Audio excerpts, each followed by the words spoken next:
Sun டிவியில் ஒளிபரப்பாகிட்டு வர எதிர்நீச்சல் சீரியல்கள் நிறைய ஃபேன்ஸ் இருக்காங்க. இந்த சீரியலுடைய முதல் பகுதி முடிஞ்சதை தொடர்ந்து போன வருடம் டிசம்பர் மாதத்துல இருந்து எதிர்நீச்சல் தொடர்கிறது என்ற பெயர்ல சீரியலும் இப்போ ஒளிபரப்பாகிட்டு இருக்கு. இந்த சீரியல முதல் பாகத்தில் நடிச்ச பல பேர் நடிச்சிட்டு வராங்க. அதே சமயம் இந்த சீரியல சில நடிகர்களும் இணைந்திருக்காங்க. இப்போ எதிர்நீச்சல் தொடர்கிறது சீரியல் விறுவிறுப்பா போயிட்டு இருக்கு.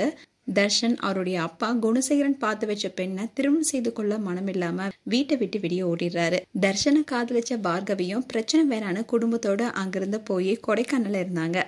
வீட்டை விட்டு ஓடி வந்த தர்ஷனும் கொடைக்கானலுக்கு போறாரு. இதனால பார்கவியோட குடும்பம் மீண்டும் பிரச்சனையில சிக்கியிருக்காங்க. குணசேகரன் திட்டம் போட்டு தர்ஷன், பார்கவி அண்ட் பார்கவி அப்பாவை வர வைக்கிறாங்க. அதே மாதிரி தர்ஷனும் வீட்டுக்கு வர அவங்கள ஆட்களை வச்சு அடிக்கிறாங்க. அதே மாதிரி பார்கவியும் அவங்களுடைய அப்பாவையும் கொல்ல அடியாட்களை அவங்களுடைய கழுத்தை பிடிச்சு நடிக்கிறாங்க. இதனால பார்கவியுடைய அப்பா உயிரிழந்துடுறாரு. அண்ட் இந்த விஷயத்த ஜீவானந்தம் ஜனனிக்கு போன் பண்ணி சொல்றாரு.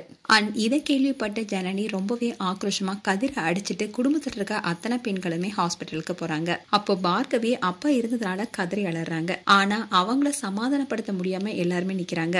அப்போ ஜீவானந்தம் அப்பா இருந்ததை பார்கவியால தாங்கிக்கவே முடியல, எங்களை ஏமாத்தி நாடகமாடி கடைசியில இப்படி செஞ்சிட்டாங்கன்னு ஜீவானந்தம் புலம்புறாரு. உடனே ஜனனி எங்களையும் நம்ப வச்சு ஏமாத்திட்டாங்க, பார்கவிக்கு எங்களால ஆர்டர் சொல்ல முடியாது, ஆனா நியாயம் வாங்கி தர முடியும்னு சொல்றாங்க. இதை தொடர்ந்து போலீஸும் அங்க வராங்க. ஜனனி எங்க வீட்டுல இருக்கவங்க எல்லாருமே சேர்ந்து பார்கவியோடைய அப்பாவை அடிச்சே கொண்டுதான் சொன்னாங்க. இப்படி பரபரப்பா போயிட்டு இருக்க இந்த சீரியல்ல பார்கவி என்ற கேரக்டர்ல நடிச்சுட்டு வரவங்க தான் ராஜஸ்ரீ. இவங்க சென்னையில மார்ச் 20 அன்னைக்கு பிறந்திருக்காங்க. ஸ்கூலிங் அண்ட் காலேஜ் எல்லாமே சென்னையில தான் படிச்சு முடிச்சிருக்காங்க. காலேஜ் படிச்சுட்டு இருக்கும் போதே இவங்களுக்கு மாடலிங் மேல ரொம்பவே ஆர்வம் இருந்திருக்கு.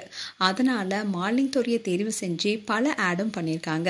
அது மட்டும் இல்லாம ஃப்ரெண்ட்ஸ் கூட சேர்ந்து நிறைய ஷார்ட் ஃபிலிமும் நடிச்சிருக்காங்க.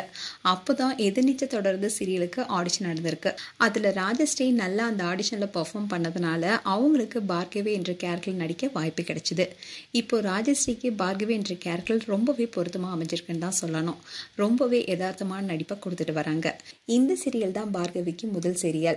அண்ட் இந்த சீரியல் நடிக்கிறதுக்கு பார்கவிக்கு ஒரு நாளைக்கு 5000 கொடுக்கப்படுதா சொல்லப்படுது. மேலும் பார்கவி என்ற கேரக்டர்ல நடிக்கிற ராஜஸ்ரீ குறித்து உங்களுடைய கருத்துக்களை கமெண்ட் செக்ஷன் சொல்லுங்க.